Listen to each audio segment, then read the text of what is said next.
নমস্কাৰ স্বাগতম জনাইছো এয়া হৈছে দ্য মৰ্নিং শ্ব ষ্টুডিঅ'ত মই প্ৰাঞ্জল প্ৰতিম হাজৰিকা আৰম্ভণিতে ব্ৰেকিং নিউজ ৰাজ্যসভা নিৰ্বাচনৰ প্ৰথমটো ভোটক লৈ এবাৰ বিতৰ্কৰ সূত্ৰপাত প্ৰথমটো ভোট নাকচ হোৱাৰ আশংকা কৰা হৈছে দুৰ্গাদাস বৰুৱে দিছিল প্ৰথমটো ভোট দুৰ্গাদাস বৰুৰ ভোট নাকচ কৰাৰ দাবী বিৰোধীৰ দুৰ্গাদাস বৰুৰ ভোট নাকচৰ দাবী অখিল গগৈৰ দুৰ্গাদাস বৰুৰ বেলট পেপাৰ দেখা পালে অন্য বিধায়কে ৰিটাৰ্নিং বিষয়াক অভিযোগ দিলে বিৰোধীয়ে প্ৰথম পছন্দৰ প্ৰাৰ্থীক ভোট দিছিল দুৰ্গাদাস বৰুৱে আমি পুনৰবাৰ জনাইছো ৰাজ্যসভা নিৰ্বাচনৰ প্ৰথমটো ভোটক লৈ এবাৰ বিতৰ্কৰ সূত্ৰপাত ঘটিছে প্ৰথমটো ভোট নাকচ হোৱাৰ আশংকা কৰা হৈছে দুৰ্গাদাস বৰুৱে দিছিল প্ৰথমটো ভোট দুৰ্গাদাস বৰুৰ ভোট নাকচ কৰাৰ দাবী বিৰোধীৰ দুৰ্গাদাস বৰুৰ ভোট নাকচৰ দাবী অখিল গগৈৰ দুৰ্গাদাস বৰুৰ বেলট পেপাৰ দেখা পাইছে বুলি উল্লেখ কৰা হৈছে অন্য বিধায়কে বেলট পেপাৰ দেখা পোৱা বুলি উল্লেখ কৰিছে কেৱল পোলিং এজেণ্টে নহয় অন্য বিধায়কে দেখা পাইছে পোলিং এজেণ্টক দেখুৱাবলৈ চেষ্টা কৰিছিল কিন্তু সেই সময়তে অন্য বিধায়ককো দেখুৱা বুলি অভিযোগ উত্থাপন হৈছে দুৰ্গাদাস বৰুৰ বিৰুদ্ধে ৰিটাৰ্নিং বিষয়াক অভিযোগ দিছে বিৰোধীয়ে প্ৰথম পছন্দৰ প্ৰাৰ্থীক ভোট দিছিল দুৰ্গাদাস বৰুৱে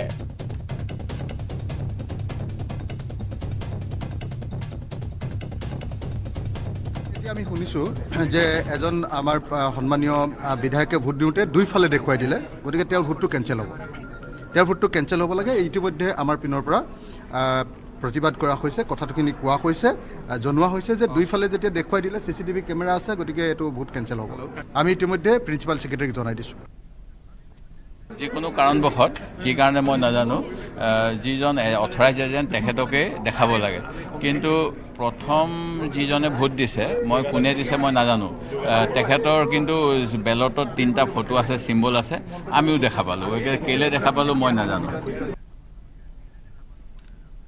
আমাৰ নিজৰ এজেণ্টক দুইফালে দেখাওঁ একফালে দেখাওঁ এইটো মোৰ কথা কাৰণ মই মোৰ এজেণ্টজনে নিশ্চিত হ'ব লাগিব যে মোৰ ভোটটো কাৰেক্ট হৈছে নে নাই মোৰ যদি পিছফালে ক'ৰবাত চিয়াহী তিয়াহী লাগি থাকে তো কেঞ্চেল হ'ব অট'মেটিকেলি গতিকে মই নিশ্চিত হৈছোঁ যে আমাৰ এজেণ্টজনে চব ধৰণে চাব পাৰে আপোনাৰ ভোটটো লৈ কোনো শংকা নাই কোনো বিতৰ্ক নাই না কোনো বিতৰ্ক নাই আমাৰ ভোট লৈ পেলাই কোনো বিতৰ্ক নাই আৰু দুখন আসন জিকিম তাততো আৰু বিতৰ্ক নাই ইয়াৰ মাজতে কংগ্ৰেছৰ নিলম্বিত বিধায়ক শশীকান্ত দাসে বিস্ফোৰণ ঘটাইছে মোৰ বিধায়ক পদ খাৰিজ কৰাৰ বাবে আবেদন কৰিছে কংগ্ৰেছে উপ নিৰ্বাচন হলে খেলু নেখেলু পিছৰ কথা বহু বিধায়কে বিজেপি মিত্ৰজোঁটৰ প্ৰাৰ্থীকে ভোট দিব সমষ্টি উন্নয়নৰ স্বাৰ্থত ভোট দিব শশীকান্ত দাসে সেই কথা তেওঁ স্পষ্ট কৰি দিছে কংগ্ৰেছৰ নিলম্বিত বিধায়ক শশীকান্ত দাসৰ এইবাৰ বিস্ফোৰণ তেওঁ উল্লেখ কৰিছে মোৰ বিধায়ক পদ খাৰিজ কৰাৰ বাবে আবেদন কৰিছে কংগ্ৰেছে উপ নিৰ্বাচন হলে খেলু নেখেলু সেইটো পিছৰ কথা বুলি কৈছে শশীকান্ত দাসে লগতে তেওঁ কৈছে বহু বিধায়কে বিজেপি মিত্ৰজোঁটৰ প্ৰাৰ্থীক ভোট দিব সমষ্টি উন্নয়নৰ স্বাৰ্থত ভোট দিব শশীকান্ত দাসে সেই কথাও তেওঁ স্পষ্ট কৰি দিছে মোক নিলম্বন কৰিছে আনকি বিধায়ক পদটো খাৰিজ কৰিবৰ কাৰণে আৰ্জি পেছ কৰিছে গতিকে তাৰপিছত আৰু আমি চিন্তা চৰ্চা কৰিম মই তথাপিতো কৈছোঁ কালি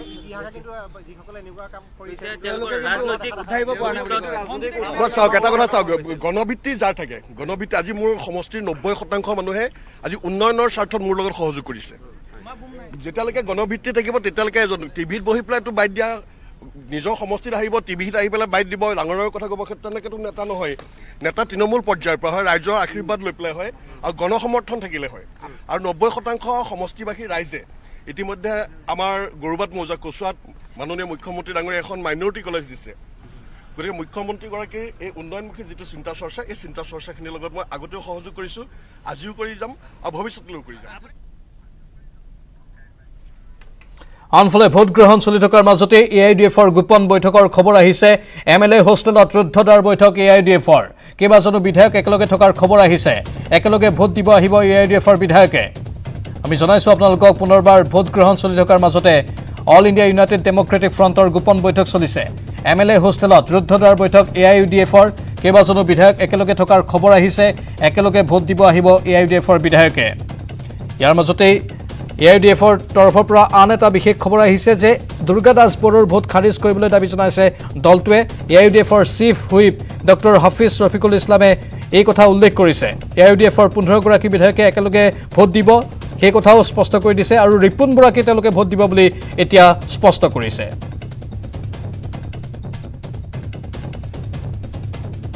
AIDFৰ ৰুদ্ধতাৰ বৈঠকৰ খবৰ গোপনে এই বৈঠক অনুষ্ঠিত হৈছে MLA হোষ্টেলত অত্যন্ত গুৰুত্বপূৰ্ণ খবৰ এটা সন্মুখলৈ আহিছে কেইবাজনো বিধায়ক একেলগে থকাৰ খবৰ আহিছে আৰু তেওঁলোকে একেলগে ৰিপুন বৰাক ভোট দিম বুলি কৈছে সমান্তৰালভাৱে দুৰ্গা দাস বড়োৰ ভোট খাৰিজ কৰিবলৈ তেওঁলোকে দাবী জনাইছে AIDFৰ chief whip doctor Hafiz Rafiqul ইছলামে এই দাবী জনাইছে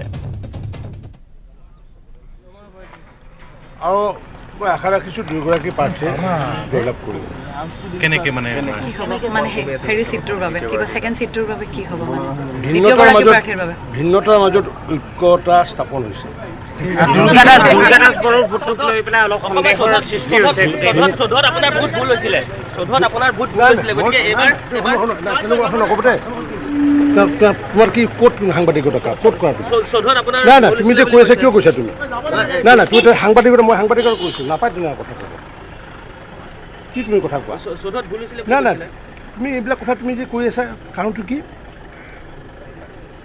তুমি কি ৰিটাৰ্ণিং অফিচাৰ আছিলা নেকি ওলাইছিলে তেতিয়া নাই নাই ওলাইছোঁ তুমি কি কৰিছিলা মই নাজানো নেকি মই যদি কথা যদি কওঁ নাপায় নহয় তেনেকুৱা কথাটো ক'ব সাংবাদিক ময়ো কৰিছোঁতো সাংবাদিকৰ ধৰ্ম তেনেকুৱা হোৱা উচিত নহয় নাপায় তেনেকুৱা মেলা ভাইটি ওলা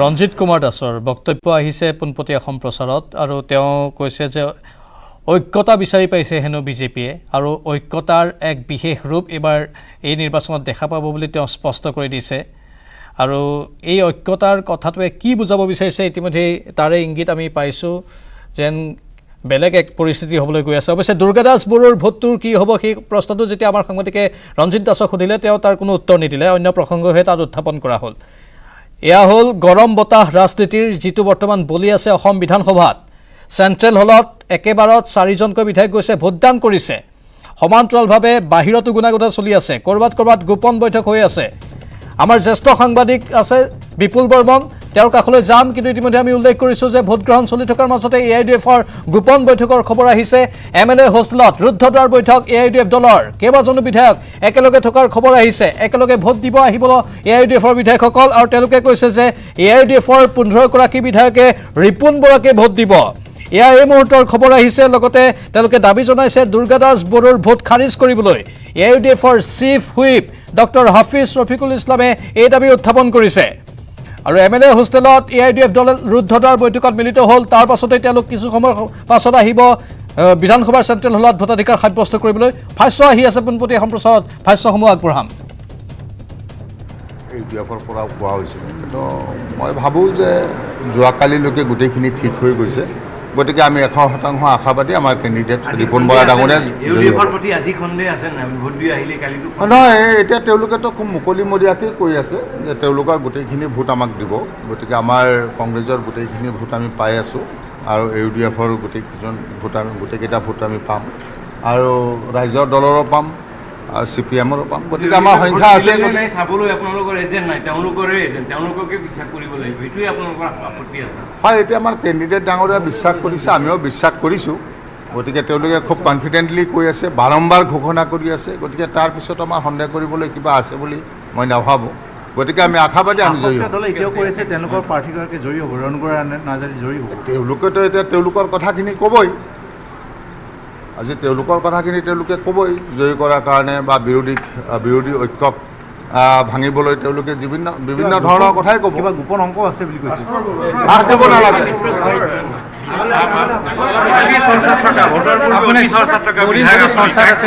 কেনেকুৱা ভোট দিলে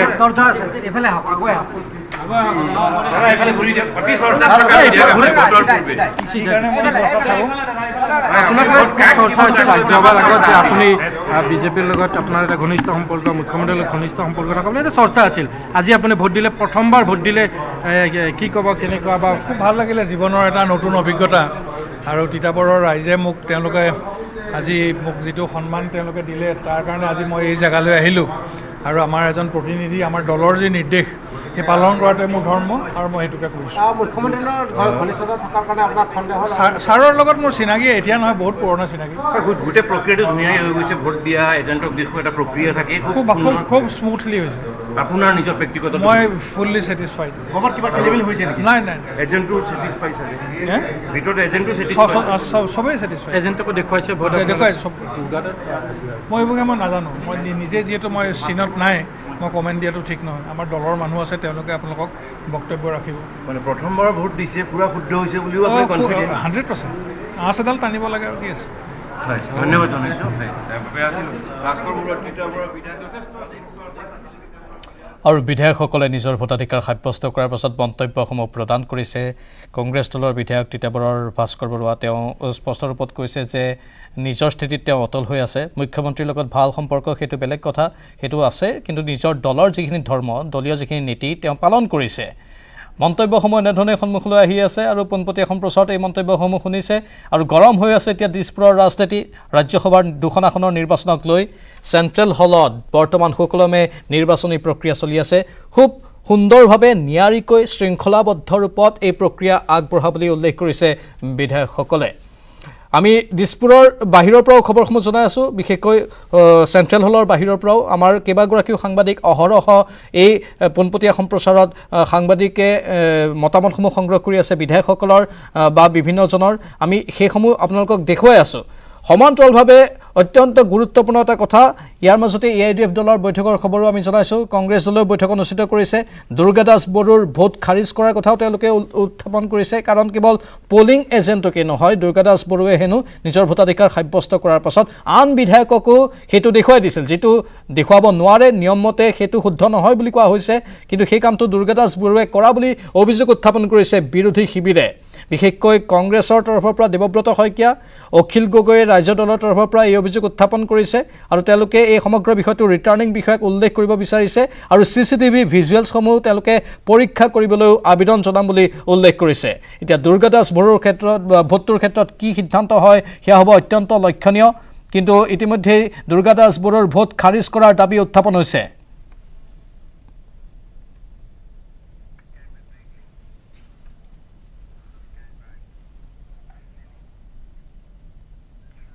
বাতৰি চলি থাকিব, কিন্তু এইখিনিতে সময় চমু বাণিজ্যিক বিৰতিৰ। পুনৰ স্বাগতম। ইতিমধ্যে আমি জনাইছোঁ যে ৰাজ্যসভা নিৰ্বাচনৰ 2খন আসনৰ বাবে পূৰ্ণ গতিত চলি আছে ভোটগ্ৰহণ প্ৰক্ৰিয়া। আজি পুৱা 9 বজাৰ পৰা আৰম্ভ হৈছে ভোটগ্ৰহণ, বিয়লি 4 বজালৈকে অনুষ্ঠিত হ'ব। বিধানসভাৰ চেণ্ট্ৰেল হলত বৰ্তমান চলি আছে এই ভোটগ্ৰহণ প্ৰক্ৰিয়া। এবাৰত মাত্ৰ 4গৰাকী বিধায়কক প্ৰৱেশ কৰিবলৈ দিয়া হৈছে আৰু সেই 4গৰাকী বিধায়ক ওলাই অহাৰ পাছত আন প্ৰাৰ্থীসকল, যিসকল ভোটাৰ আছে, বিধায়ক আছে, তেওঁলোকে প্ৰৱেশ কৰিছে পুনৰ 4গৰাকীৰ ৰূপত। নিৰ্বাচনত প্ৰতিদ্বন্দ্বিতা কৰিছে 3গৰাকী প্ৰাৰ্থীয়ে। আজি ভাগ্য নিৰ্ণয় হ'ব বিজেপিৰ পবিত্ৰ মাৰ্ঘেৰিটা, UPPLৰ ৰাণগৌড়া নাৰ্জাৰী আৰু বিৰোধীৰ উমৈহতীয়া প্ৰাৰ্থী কংগ্ৰেছৰ ৰিপুণ বৰা। 126গৰাকী বিধায়কে নিৰ্ণয় কৰিব এই 3গৰাকী প্ৰাৰ্থীৰ ৰাজনৈতিক ভাগ্য। আজিয়েই ঘোষণা কৰা হ'ব যিহেতু ফলাফল। কিন্তু এই নিৰ্বাচনী প্ৰক্ৰিয়া চলি থকাৰ মাজতে ব্যাপক কুচকাৱাজ দেখিবলৈ পোৱা গৈছে, গুণাগথা আমি দেখিবলৈ পাইছোঁ। সমান্তৰালভাৱে বিভিন্ন কথা এতিয়া ওলাই আছে। এফালে BPFৰ বিধায়ক দুৰ্গা দাস বড়োৰ ভোট খাৰিজ কৰাৰ দাবী উত্থাপন কৰা হৈছে, কাৰণ তেওঁ পলিং এজেণ্টক দেখুওৱাৰ সমান্তৰালভাৱে নিজৰ ভোটটো আন বিধায়ককো দেখুওৱা বুলি বিৰোধীয়ে অভিযোগ উত্থাপন কৰিছে আৰু সেয়া CCTV ফুটেজ পৰীক্ষা কৰাৰ পাছত স্পষ্ট হ'ব বুলিও বিৰোধীয়ে মন্তব্য প্ৰদান কৰিছে। মুঠতে জমি উঠিছে ৰাজ্যসভাৰ এই নিৰ্বাচনী প্ৰক্ৰিয়া। আমাৰ সাংবাদিকসকলে অহৰহ প্ৰতিটো খবৰ জনাই আছে। চেণ্ট্ৰেল হলৰ বাহিৰত আমাৰ সাংবাদিক উপস্থিত আছে, বিধানসভাৰ চৌহদত আমাৰ সাংবাদিক উপস্থিত আছে। মুঠতে প্ৰত্যেকটো স্থানৰ পৰাই আমাৰ সাংবাদিকসকলে বিধায়কৰ মতামতসমূহ সংগ্ৰহ কৰি আছে। আকৌ সময় হৈছে পোনপটীয়া সম্প্ৰচাৰৰ। আমাৰ জ্যেষ্ঠ সাংবাদিক ৰাজু বৰুৱাই অহৰহ পূৰ্ণগতিত প্ৰতিটো তথ্য আপডেট জনাই আছে। ৰাজু, পুনৰ আপোনাৰ কাষলৈ গৈছোঁ। এফালে দুৰ্গা দাস বড়োৰ ভোট খাৰিজ কৰাৰ দাবী, আনফালে AIDFৰ গোপন বৈঠক। মুঠতে বিভিন্ন স্থানৰ পৰা, বিভিন্ন কোণৰ পৰা এতিয়া আপডেটসমূহ আহি থাকিব ধৰিছে। আৰু কি কি তথ্য আছে আপোনাৰ লগত? চাওক, ইতিমধ্যে যিহেতু ভোটদান প্ৰক্ৰিয়া আৰম্ভ হৈছে আৰু দুৰ্গা দাস বড়োৰ ভোটৰ ক্ষেত্ৰত কোৱা হৈছে যে বিশেষকৈ বিৰোধীয়ে অভিযোগ আনিছে যে তেওঁৰ ভোটটো খাৰিজ কৰিব লাগে, কিন্তু এতিয়ালৈকে লিখিত অভিযোগ একো দিয়া হোৱা নাই। আমি উপস্থিত হৈছে ভূপেন বৰাৰ পৰা আমি জানিব বিচাৰিম। সহায় কৰা আৰম্ভ কৰিছে। ইতিমধ্যে যোনে জিকিম বুলি বেছি উতুঠাই হৈ আছিলে তেওঁলোকৰ ভোট কেঞ্চেল হৈছে বুলি খবৰ আহি আছে। কেইজনৰ কেঞ্চেল হৈছে বুলি খবৰ পাইছে? মই শুনিছোঁ 3জনৰ। এয়া আছিলে ভূপেন বৰা আৰু APCCৰ সভাপতিগৰাকীয়ে দাবী কৰিছে যে ইতিমধ্যে শাসকীয় পক্ষৰ 3গৰাকী বিধায়কৰ ভোট কেঞ্চেল হোৱা বুলি ইতিমধ্যে তেওঁ উল্লেখ কৰিছে। কিন্তু এতিয়ালৈকে ভিতৰত যিহেতু আমাৰ বিজু কুমাৰ ডেকা আছে, বিজু কুমাৰ ডেকাৰ সৈতে মই যেতিয়া কথা পাতিছিলোঁ তেওঁ এটা কথা উল্লেখ কৰিছে যে লিখিত অভিযোগ দুৰ্গা দাস বড়োৰ ক্ষেত্ৰত দিয়া হোৱা নাই। প্ৰশান্ত ফুকনৰ ভোটৰ ক্ষেত্ৰতো কিছু সন্দেহ ইতিমধ্যে 2-এজনৰ আছে আৰু আমি ৰঞ্জিত দাসৰ ভাষ্য সংগ্ৰহ কৰিছোঁ, পদ্ম হাজৰিকাৰ ভাষ্য সংগ্ৰহ কৰিছোঁ। তেনেধৰণে বিভিন্নজনৰ ভাষ্য আমি সংগ্ৰহ কৰিবলৈ যত্ন কৰিছোঁ আৰু তেওঁলোকৰ কথাত কিন্তু এতিয়ালৈকে যদি চোৱা যায় শাসকীয় পক্ষ কিন্তু এই মুহূৰ্ততো তেওঁলোক যথেষ্টভাৱে এই আত্মবিশ্বাসী হৈ আছে। তেওঁলোকে ভোট লাভ কৰিব, তেওঁলোকে যিখিনি ভোট তেওঁলোকক প্ৰয়োজন হয় সেই ভোটখিনি তেওঁলোকে লাভ কৰিব বুলি তেওঁলোক বৰ্তমান আত্মবিশ্বাসী। কিন্তু তাৰ পৰিৱৰ্তে যদি চোৱা যায় তেনেহ'লে এতিয়া বিৰোধী পক্ষৰ পৰা বিশেষকৈ APCCৰ যিগৰাকী সভাপতি ভূপেন বৰা কিছু সময়ৰ পূৰ্বে তেওঁ সেই কথা উল্লেখ কৰি গৈছে যে 3গৰাকীকৈ শাসকীয় বিধায়কৰ ভোট তেওঁৰ মতে কেঞ্চেল হৈছে। গতিকে আমি এই মুহূৰ্তত আন যিসকল বিধায়ক আহিব, যিসকলে ভোটদান কৰিব তাৰ পূৰ্বে আমি তেওঁলোকৰ ভাষ্য আমি সংগ্ৰহ কৰিবলৈ যত্ন কৰিম। নিশ্চয় চেণ্ট্ৰেল হলৰ বাহিৰৰ পৰাও ভাষ্য আহি আছে। তেওঁলোকৰ এজেণ্টক দেখাইছে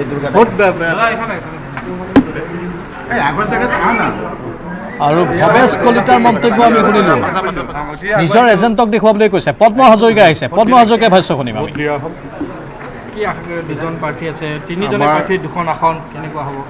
তাৰমানে আমাৰ 2জনেই আমি জয়যুক্ত হ'ব বুলি আশা কৰিছোঁ। যে আমাৰ যদিও এটা কম আছে, আমি ভাবোঁ যে চৰকাৰখনে যিখিনি উন্নয়নমূলক কাম কৰিছে উন্নয়নৰ স্বাৰ্থত হয়তো কোনোবাই আমাক ভোট দিব পাৰে। গতিকে 2জনে জয়যুক্ত হোৱাটো আমি আশা কৰোঁ। যদিও আপুনি এটা ভোট কম থকা বুলি দাবী কৰিছে, কিন্তু বিৰোধীয়ে এটা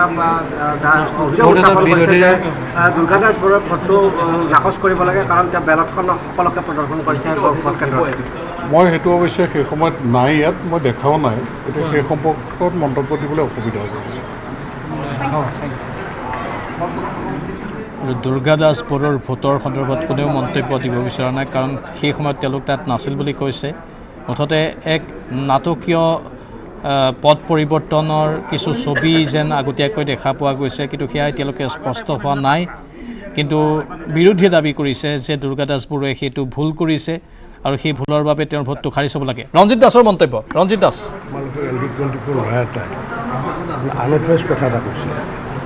সি মোক কৈছে কি যে আপুনি যোৱাবাৰ ভুল কৰিছিলে, আনঅথৰাইজ কথা দিব নাপায় নহয়। মানে কি ভিত্তিত এই অভিযোগ?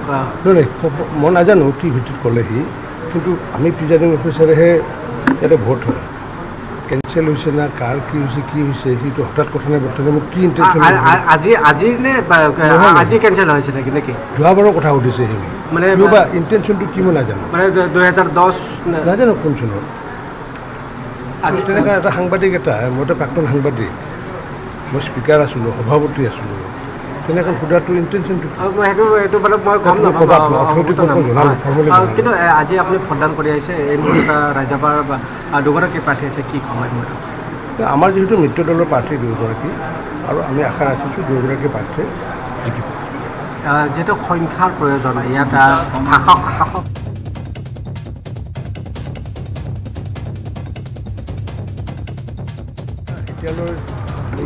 আৰু বিগ ব্ৰেকিং নিউজ আমি জনাইছোঁ আপোনালোকক। 3 বিধায়কৰ ভোট নাকচৰ আশংকা কৰা হৈছে এই মুহূৰ্তত। APCCৰ সভাপতি ভূপেন বৰাৰ এয়া বিস্ফোৰক দাবী। শাসকীয় পক্ষৰ 3 বিধায়কৰ ভোট নাকচ হ'ব বুলি দাবী কৰিছে ভূপেন বৰাই। ইতিমধ্যে দুৰ্গা দাস বড়োৰ ভোটক লৈ বিতৰ্কৰ সৃষ্টি হৈছে। 3 বিধায়কৰ ভোট নাকচৰ আশংকা। ভূপেন বৰাই মন্তব্য প্ৰদান কৰিছে যে 3 বিধায়কৰ ভোট নাকচ হ'ব পাৰে। APCCৰ সভাপতি ভূপেন বৰাৰ এয়া বিস্ফোৰক দাবী। শাসকীয় পক্ষৰ 3 বিধায়কৰ ভোট নাকচ হ'ব বুলি দাবী কৰিছে ভূপেন বৰাই। ইতিমধ্যে দুৰ্গা দাস বড়োৰ ভোটক লৈ বিতৰ্ক হৈছে, কিন্তু আন 2গৰাকী বিধায়ক কোন, যাক লৈ এই বিতৰ্কৰ সূত্ৰপাত হ'ব পাৰে। কোন বিধায়ক শাসকীয় পক্ষৰ বিধায়কে ভুল কৰিছে তাক লৈ এতিয়া প্ৰশ্ন উত্থাপন হৈছে। দুৰ্গা দাস বড়োৰ নামটো উচ্চাৰণ হৈ আছে আৰু এই বিৰোধীয়ে ইতিমধ্যে পোনপটীয়াকৈ দুৰ্গা দাস বড়োৰ নাম লৈছে কিন্তু সমান্তৰালভাৱে APCCৰ সভাপতি ভূপেন বৰাই আন দুগৰাকী বিধায়কৰ কথা উল্লেখ কৰিছে মুঠতে 3 গৰাকী বিধায়কৰ ভোট নাকচৰ আশংকা কৰিছে অসম প্ৰদেশ কংগ্ৰেছ কমিটিৰ সভাপতি ভূপেন কুমাৰ বৰাই শাসকীয় পক্ষৰ 3 বিধায়কৰ ভোট নাকচ হ'ব বুলি দাবী কৰিছে ভূপেন কুমাৰ বৰাই ইতিমধ্যে দুৰ্গা দাস বড়োৰ ভোটক লৈ বিতৰ্কৰ সৃষ্টি হৈ আছে আজি পুৱাৰ ভাগৰ পৰাই দুৰ্গা দাস বড়ো প্ৰথম ভোটাৰ আছিল তেওঁ প্ৰথমটো ভোট প্ৰদান কৰিছিল সেই সময়তে তেওঁ পোলিং এজেণ্টক দেখুৱাৰ খলনি পোলিং এজেণ্টৰ লগতে আন বিধায়ককো নিজৰ ভোটাধিকাৰ দেখুৱাই দিছিল সেইটো যিটো নীতিবিৰুদ্ধ হয় বুলি কোৱা হৈছে আৰু সেয়া কৰিব নোৱাৰে কোনো বিধায়কে সেইটো মাৰাত্মক ভুল বুলি কোৱা হয় ৰাজ্যসভা নিৰ্বাচনত কিন্তু দুৰ্গা দাস বড়োৱে সেই কাম কৰা বুলি অভিযোগ উত্থাপন কৰিছে বিৰোধী পক্ষই আৰু CCTV ভিজুৱেলছ পৰীক্ষা কৰিবলৈ ৰিটাৰ্নিং বিষয়াক আবেদন জনাম বুলি কৈছে বিৰোধী পক্ষই তাৰ মাজতে আকৌ APCCৰ সভাপতি ভূপেন কুমাৰ বৰাৰ বিস্ফোৰক মন্তব্য 3 বিধায়কৰ ভোট নাকচৰ আশংকা কৰা হৈছে শাসকীয় পক্ষৰ 3 বিধায়কৰ ভোট নাকচ হ'ব বুলি দাবী কৰিছে ভূপেন কুমাৰ বৰাই